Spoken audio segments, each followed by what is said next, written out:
Namaste. In part 1, a little girl meets a Hindu family on the beach and challenges them to a game of noughts and crosses. Through a quiz, they discover that being Hindu is to live in accordance with the laws of energy, to know that all beings are forms of God, the generative, operative, and disintegrative forms of energy, all connected in an eternal cycle of birth and rebirth. In part 2, the little girl reveals that energy is formless, yet the imaginary forms of energy can be infinite. Each form represents a specific aspect, such as Om being sound vibrations, or the potential, kinetic, and degenerative God, known as Vishnu, Brahma, and Shiva. Welcome to part 3. She asks, who is Ganesha?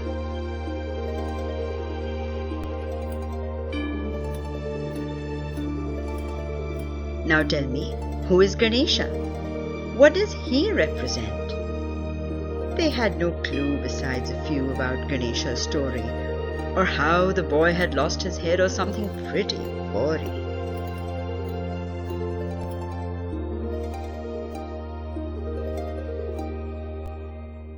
Ha! The girl laughed out and braced herself.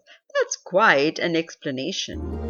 It's called the Disney myth approach that's meant for animation.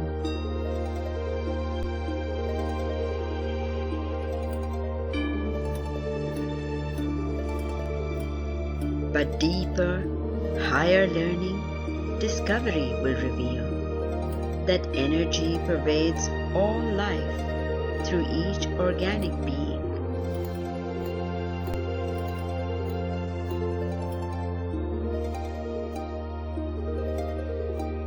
When energy and matter unite or become spouse,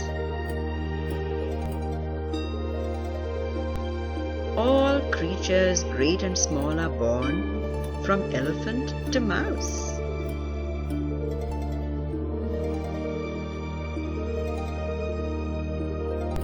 Daddy's eyes were lightly shut. He rocked from front to back. It seems that all this Hindu stuff had caused his brain to rack.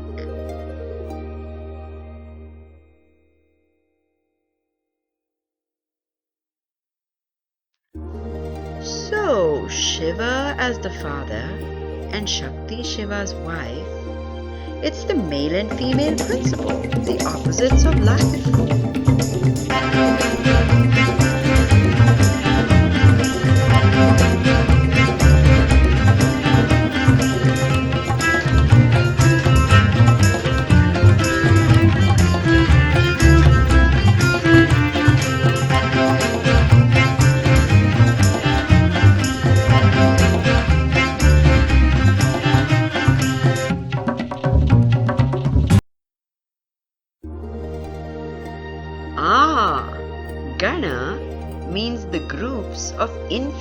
life forms, like atoms, cells, and molecules, all creatures great and small.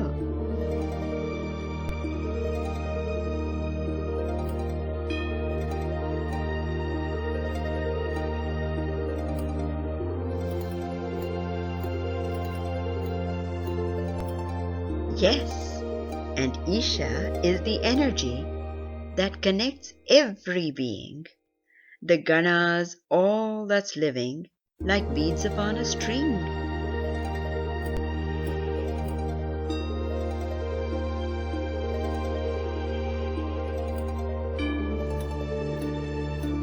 So, Ganesha is a name for that invisible source of our deepest connections, our inner life force. Now you see, the girl replied. You earned another cross. I've got to catch up with you now, or suffer my first loss.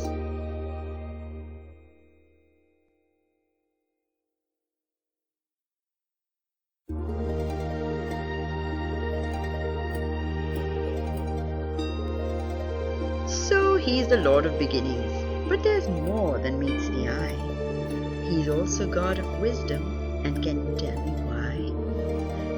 They threw a few ideas around, like long life and big head, but none could tell why Ganesha holds wisdom that's sacred.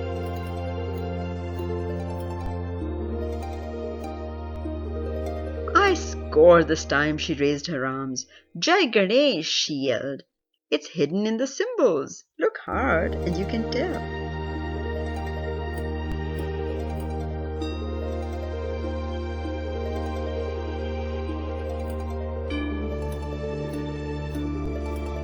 Since elephants have memory, they're considered to be wise. And what is more, they never pray in spite of their great size. This roly-poly figure with the lotus, axe, and rope says wisdom is the key to peace. With knowledge, you have hope.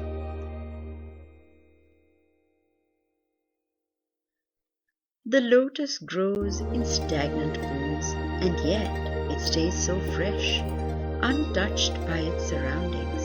It stands out from the rest. That lotus is the person who has the will to stick to strong and healthy principles in the face of all critics.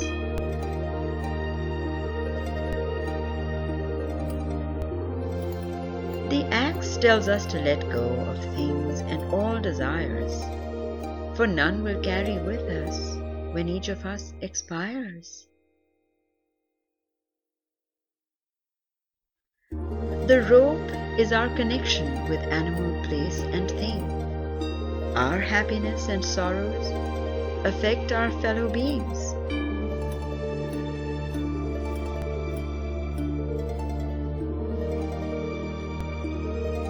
So, the purpose of religion was really to apply the laws that govern nature from birth till we die.